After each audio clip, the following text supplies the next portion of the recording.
Daniel capítulo 1. Se não me falha a memória, o Moisés, quando orou, ele já orou ao Senhor, rogando que Deus iluminasse a mente do pregador.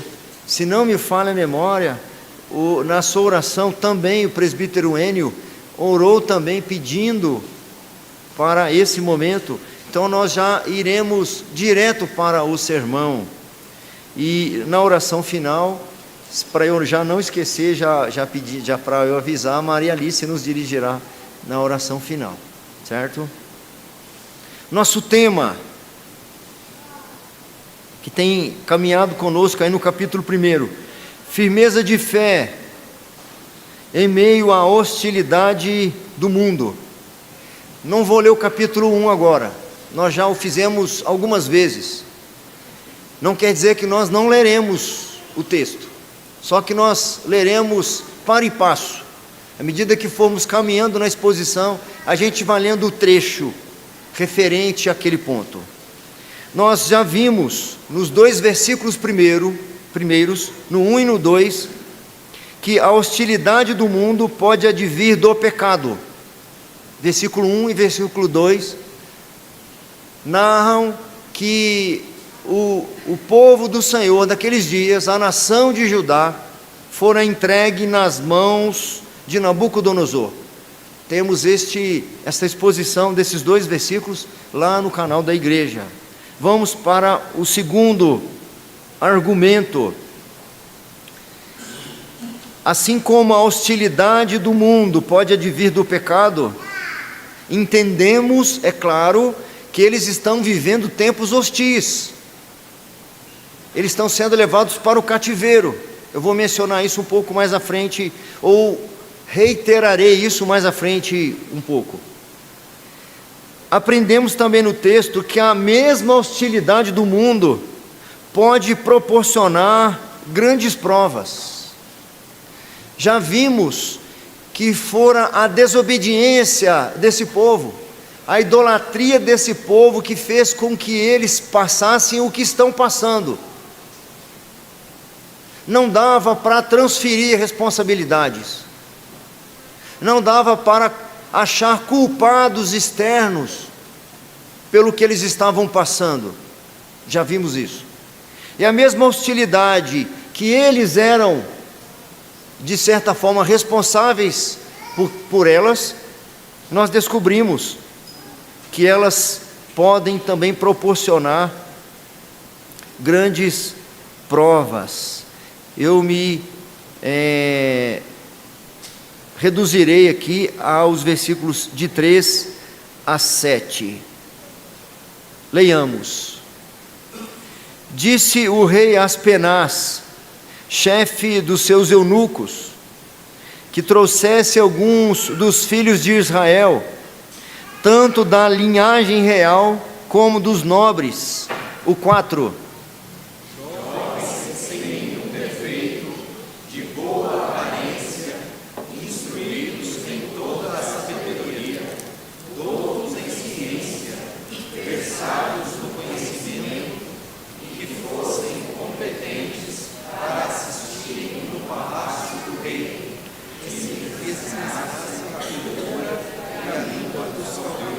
Determinou-lhes o rei a ração diária das finas iguarias da mesa real e do vinho que ele bebia, e que assim fossem mantidos por 3 anos, ao cabo dos quais assistiriam diante do rei. Entre eles se achavam dos filhos de Judá, Daniel, Hananias, Misael e Azarias. O 7.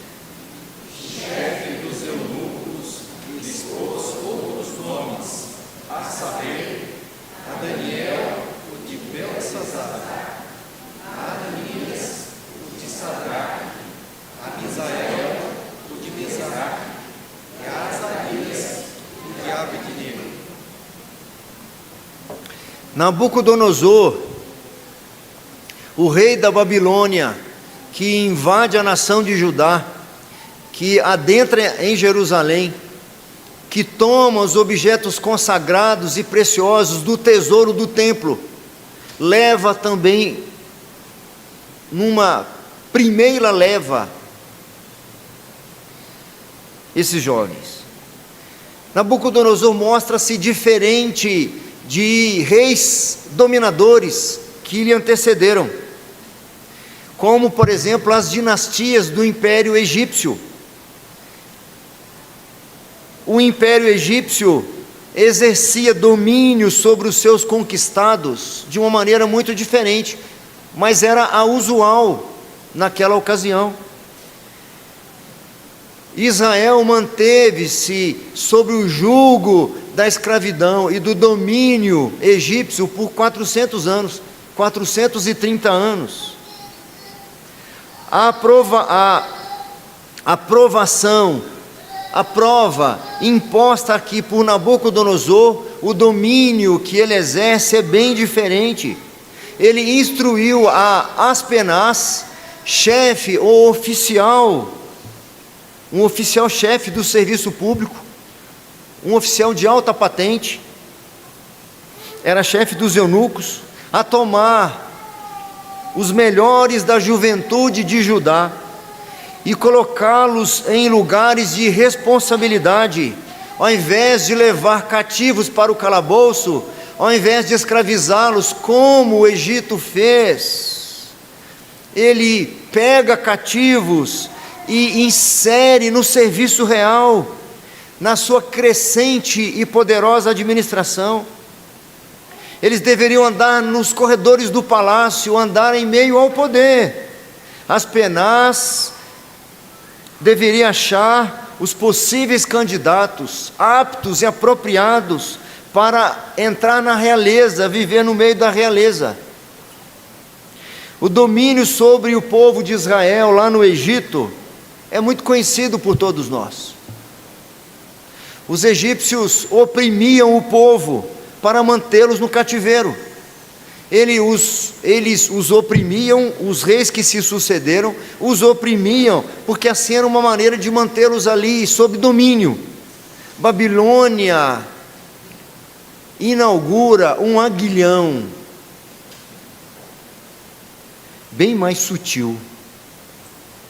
No Egito, o povo era tentado a negar o seu Deus por conta do jugo pesado, por conta das aflições das quais eles estavam sujeitos. Há sempre um alto risco de pessoas tratadas desta forma, enfrentando situações adversas, se revoltarem contra Deus. E há o risco daqueles que são oprimidos com jugo pesado, se revoltarem também contra o seu próprio opressor. Nabucodonosor queria evitar isso. Não a questão deles se rebelarem contra Deus, nós veremos aqui. Babilônia estava conquistando o mundo daquela época. Naturalmente, o número de conquistados seria maior do que os dos conquistadores. Os dominados seriam em maior número do que os bravos guerreiros do exército de Nabucodonosor. Por isso que seria militarmente impossível mantê-los num cercado. Nações e nações caíam diante do poderio de Nabucodonosor. Havia povos demais para serem oprimidos, como o Egito fazia. Não havia soldados o suficiente para mantê-los cativos. Então Nabucodonosor desenvolve um outro tipo de dominação, para que as nações conquistadas fossem mantidas leais ao império. É por isso que esse ponto, a hostilidade do mundo, pode proporcionar grandes provas. A grande prova que o povo passara no Egito era da aflição e do sofrimento. A grande prova que o povo de Deus, representado aqui por esses 4 jovens, é muito diferente. A perseguição aqui se apresenta, como eu disse, de forma muito sutil. O risco que eles corriam para abandonar a crença não era a mão opressora do conquistador. Na realidade, o risco ou a prova que eles estavam sujeitos era a cortesia com que eles estavam sendo tratados, o fino trato e uma forma de encantamento. O método de Nabucodonosor era deportar primeiro a nobreza, os jovens promissores de cada nação conquistada, e entregar essa nobreza, esses jovens, no serviço público da Babilônia, e fazer com que eles se misturassem. E quando eles percebessem, eles estariam mais distantes do Senhor do que se estivessem sob jugo. Por 3 anos, eles receberiam lições de matemática, diz um comentarista, ciências, navegação, política, história e geografia. Realmente todo o conhecimento babilônio seria instilado em suas jovens mentes. Não precisariam se preocupar com sua comida e com a sua bebida. Seu sustento lhe estava garantido. A comida e a bebida lhe seria preparada e servida exatamente como se fossem membros da família real. O versículo 5 que nós lemos diz-nos: determinou-lhes o rei a ração diária das finas iguarias da mesa real e do vinho que ele bebia, e que assim fossem mantidos por 3 anos, ao cabo dos quais assistiriam diante do rei. Trate-os bem, era a ordem do rei. Ensine nossos costumes, ensine nossa língua, mostre nossos temperos, apresente nossa cultura, recebamo-los com honra. Faça com que os seus olhos brilhem aqui, faça-os sentirem-se em casa, para que se esqueçam da sua própria. Apaguem o desejo de voltarem aos gêmeos, com afeto e bom tratamento, para que eles não se rebelem. Dê-lhes cargos importantes e roube-lhes a alma, fazendo com que se esqueçam de quem eles são. Que estratégia! Que estratégia! Quando Deus vai libertar o povo lá do Egito, Ele diz assim para Moisés no meio da sarça ardente: eu vi a aflição do meu povo e desci a fim de livrá-lo. O Senhor se sensibiliza pela aflição, jugo pesado do Egito sobre eles, e eles ansiavam por uma libertação. Esse jugo agora aqui é quase invisível, é uma algema que não é aparente, é uma prisão sem celas. Por 3 anos seriam provados, tendo de pensar somente em seus estudos e sua preparação. Deveriam até mesmo esquecer que eles eram judeus, para que se tornassem babilônios. Deveriam se esquecer que eles eram servos de Deus, e tornarem-se servos daquele rei terrestre, Nabucodonosor. O versículo 7, se você tem aberto, vamos reler o versículo 7. O chefe dos eunucos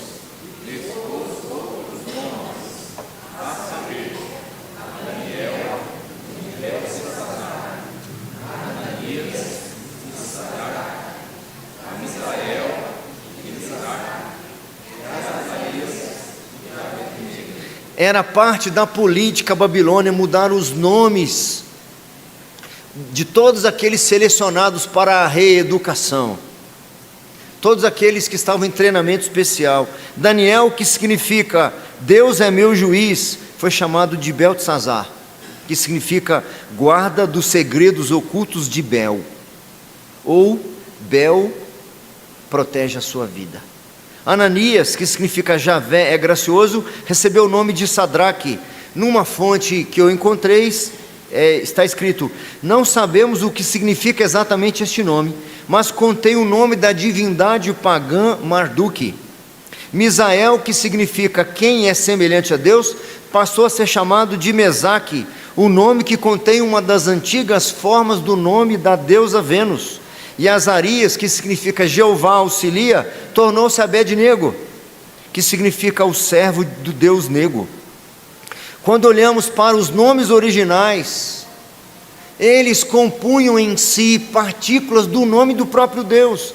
2 deles terminam em El, que significa um dos nomes de Deus, e 2 deles terminam em Iás, uma versão abreviada de Javé. Esses nomes foram alterados para nomes babilônicos, foram alterados para outros nomes que se referiam a divindades pagãs: Bel, Marduk, Vênus e Nego. Os 4 rapazes, como eu disse semana passada, tinham em média 14 anos de idade quando seus nomes foram mudados. Eles estão adentrando numa cela cujas grades não são visíveis, afastados de seus lares, instruídos a esquecer seu Deus, e de forma intensa sendo reeducados numa cultura pagã. O que aconteceria a esses jovens? Permaneceriam fiéis a Deus? Será que eles manteriam aquilo que eles aprenderam como certo, ou será que eles sucumbiriam? Façamos uma pausa aqui, meus irmãos. Oremos por nossos filhos, para que não tenham seus nomes mudados na Babilônia. Oremos para os nossos filhos que estão sujeitos à educação, não é só aos 14 anos, começa bem mais cedo hoje, expostos a terem seus nomes mudados lá, simbolicamente falando, a se misturarem, perderem de vista quem eles são, tentados a agradar pessoas, amigos, e tentados a sem perceber muitas vezes, a ser infiel ao seu Deus. Quando eu cheguei nessa parte, eu lembrei que eu tenho um filho adolescente, mais ou menos na idade que Daniel foi levado para o cativeiro. Que prova esses meninos passaram! Estavam num ambiente de fome, de miséria, porque Jerusalém estava cercada há anos por Nabucodonosor. O contexto disso está lá no livro de Lamentações: a fome, a miséria, a desgraça. Mães matando os próprios filhos para comer. De repente eles adentram no palácio real do imperador da época e diz: cuida bem desses meninos, esses meninos são especiais, são tratados como próprios filhos do próprio rei.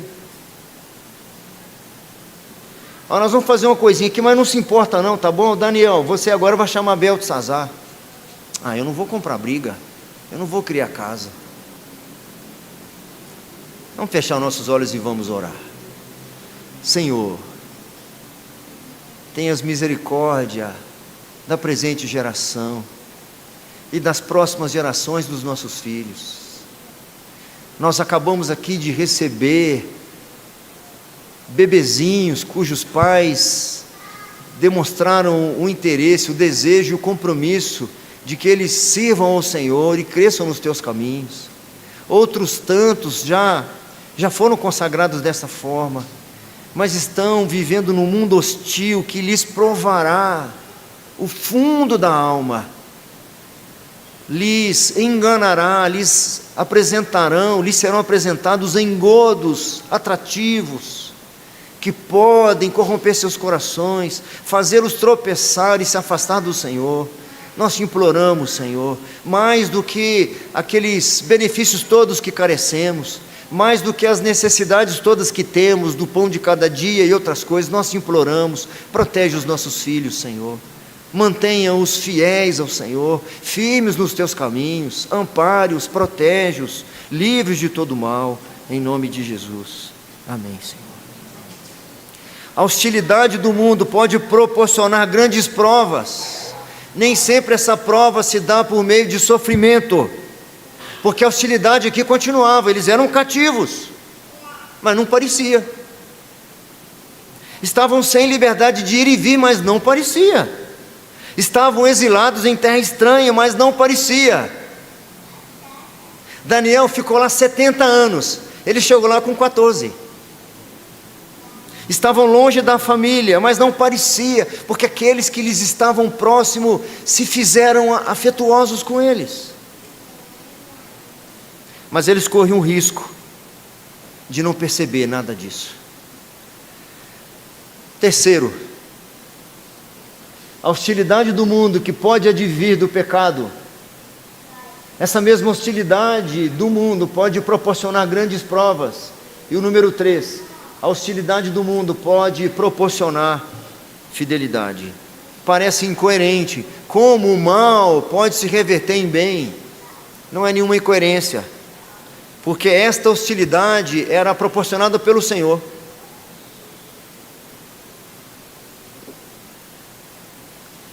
E no caso desses 4 jovens, não só aqui no capítulo 1, mas nos outros capítulos nós veremos que o cativeiro para eles foi uma grande oportunidade para que eles revelassem e expressassem justamente fidelidade. Versículo 8: resolveu Daniel firmemente não contaminar-se com as finas iguarias do rei, nem com o vinho que ele bebia. Então pediu ao chefe dos eunucos que lhe permitisse não contaminar-se. Ora, Deus concedeu a Daniel misericórdia e compreensão da parte do chefe dos eunucos. O 10: disse o chefe dos eunucos a Daniel: em meio do meu Senhor, bem que determinou a vossa comida e a vossa bebida, porque depois seria ele o vosso rosto mais atingido do que os outros jovens da vossa idade. Assim colheis dividido a minha cabeça. Então disse Daniel ao cozinheiro-chefe, a quem o chefe dos eunucos havia encarregado de cuidar de Daniel, Hananias, Misael e Azarias: experimenta, peço-te, os teus servos 10 dias, e que se nos deem legumes a comer e água a beber. Então se veja diante de ti a nossa aparência e a dos jovens que comem das finas iguarias do rei, e, segundo vires, age com os teus servos. Ele atendeu e os experimentou 10 dias. O 15: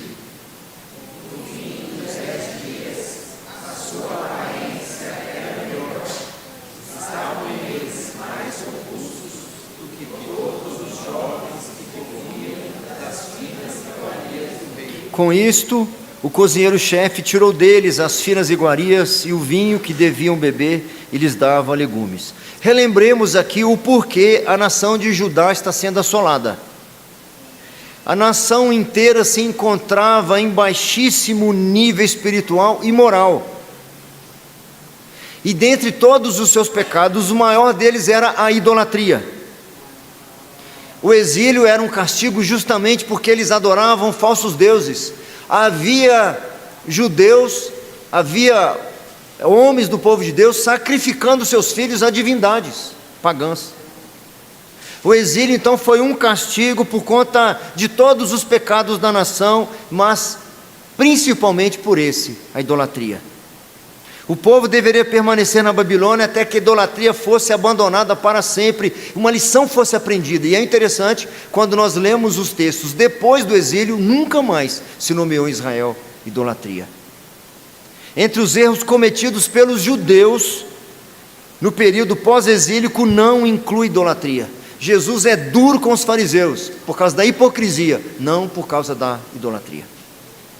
Mas por ocasião aqui do exílio, a idolatria fazia parte da nação.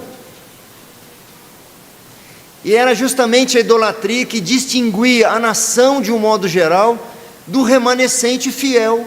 Esses 4 jovens representavam tudo aquilo que a sua nação não era. Esses 4 jovens representavam tudo aquilo que a nação deveria ser.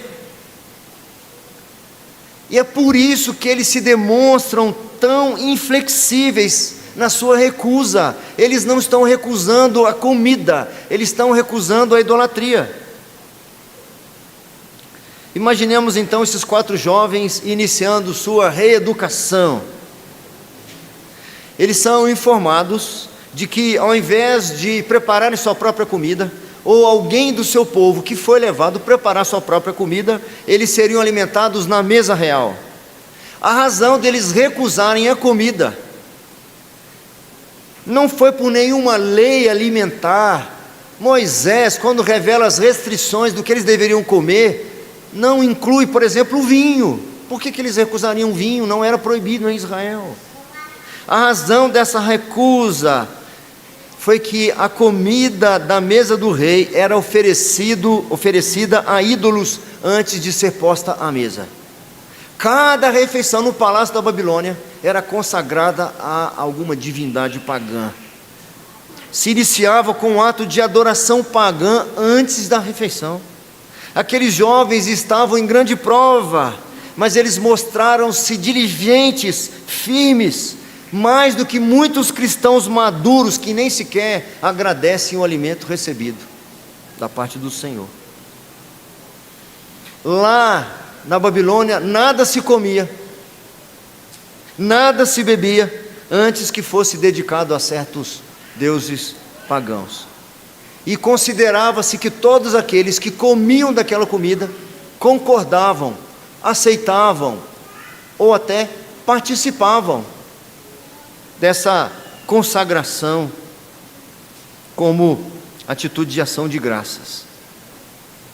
Foi precisamente por se recusarem a comer essa comida consagrada aos ídolos, que eles na realidade se recusaram a se comprometer com a idolatria. Esses 4 rapazes, de fato, representavam o remanescente fiel. Se eles não se envolveram com idolatria antes, eles não iam se envolver agora. Pode parecer, numa breve leitura, que Daniel estava rigoroso demais. Qual o problema de comer? A resposta que Daniel e seus companheiros dão para essa proposta, que na realidade é uma hostilidade, é uma perseguição contra a sua fidelidade ao Senhor. Ele não estava inicialmente sendo ameaçado de morte, ele estava apenas sendo ameaçado a negociar seus princípios. Alguns podem achar que a perseguição contra a igreja se dá apenas quando há risco para a vida. Não, a ameaça em relação à igreja, quando a ameaça é para você negociar os seus valores, negociar os seus princípios, acomodar as suas convicções. E a resposta que Daniel dá aos seus companheiros é não. Não comerei e me absterei de qualquer aparência do mal. Embora isso significasse algum risco de, por exemplo, ele aparentar desnutrido depois diante do rei, e correu o risco de ser levado para a masmorra, enfim. Em meio a esse risco, eles mostram-se leais ao Rei Eterno. Em meio ao risco de se esquecerem de quem eram, reafirmam quem eram: tementes, leais e crédulos ao Deus de Israel. Em meio à tentação de se sentirem em casa, mostraram-se firmes em reconhecer que eles eram peregrinos e forasteiros em terra estranha. Na Babilônia, sua comida, sua bebida, suas ofertas, suas honras, suas recompensas não encheriam os olhos daqueles garotos. Nos versículos 11 a 14, nós vemos Daniel dirigindo-se ao cozinheiro-chefe, que era subordinado ao chefe dos eunucos, demonstrando e revelando um caráter firme, revelando sua firme convicção. Ele diz assim no 12: experimenta, pois, os teus servos 10 dias, e que se nos dê legumes a comer e água a beber. Então se veja diante de ti a nossa aparência e dos jovens que comem das finas iguarias do rei, e segundo vires, age com os teus servos. Ele estava convicto de que, se necessário fosse, ele poderia morrer, se necessário fosse. Apresentar-se diante do rei pálido, raquítico, não importa, não importa. Mas era a prova, ele estava sendo provado, a sua fé estava sendo provada. E podia parecer um absurdo que ficar tantos dias comendo só legumes. Visitei uma pessoa ontem rapidamente que fez uma cirurgia esses dias, então está tomando caldinho. Eu já notei que ela está com a aparência abatida. Uns 3 ou 4 dias. Imagina 4 dias só comendo legumes, comendo alface, comendo batatinha cozida, sem proteína. Se Daniel e seus amigos não permanecessem firmes nesta ocasião, meus irmãos, eles não teriam como se mostrar firmes depois, quando ameaçados de morte, o que eles enfrentam depois, por terem honrado a Deus em uma pequena situação, que era na refeição. Puderam honrá-lo mais adiante em questões incomparavelmente maiores. Pessoas caem em pecados sérios porque não aprenderam a tolerar pecados menores, porque aprenderam a tolerar pecados menores. Negociam princípios e valores. Seu caráter é posto à prova em pequenos detalhes e cedem. Qual foi o resultado da provação que ele está passando? O resultado imediato naqueles primeiros momentos, naqueles primeiros dias, nós encontramos aí a partir do versículo 17.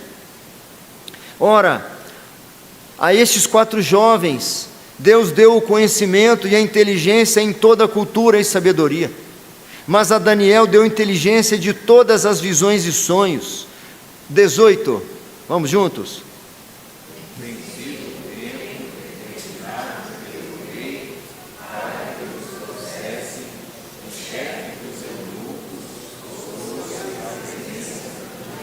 Então o rei falou com eles, e entre todos não foram achados outros como Daniel, Hananias, Misael e Azarias. Por isso passaram a assistir diante do rei. Em toda a matéria de sabedoria e de inteligência sobre que o rei lhes fez perguntas, os achou 10 vezes mais doutos do que todos os magos e encantadores que havia em todo o seu reino. E o 21...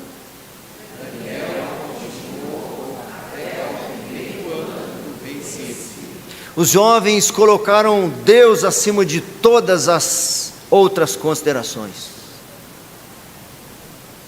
Sob todos os riscos, sob todas as possíveis ameaças, eles colocaram Deus acima de todas as considerações.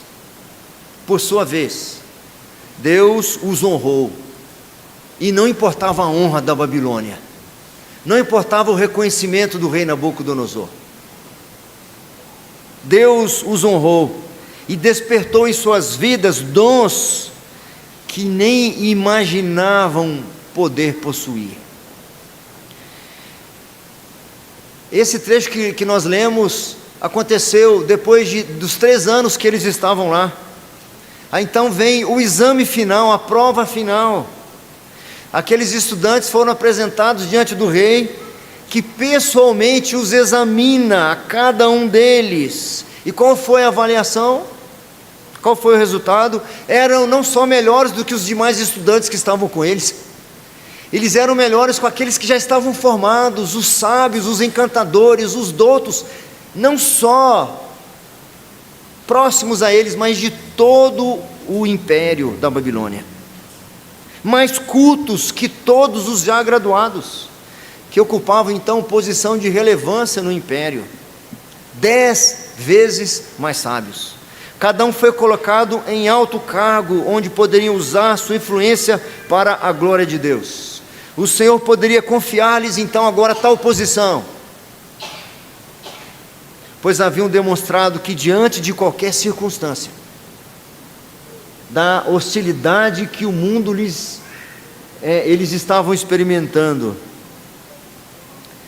e até mais adversas, como nós veremos nos capítulos a seguir, Deus seria fiel a eles.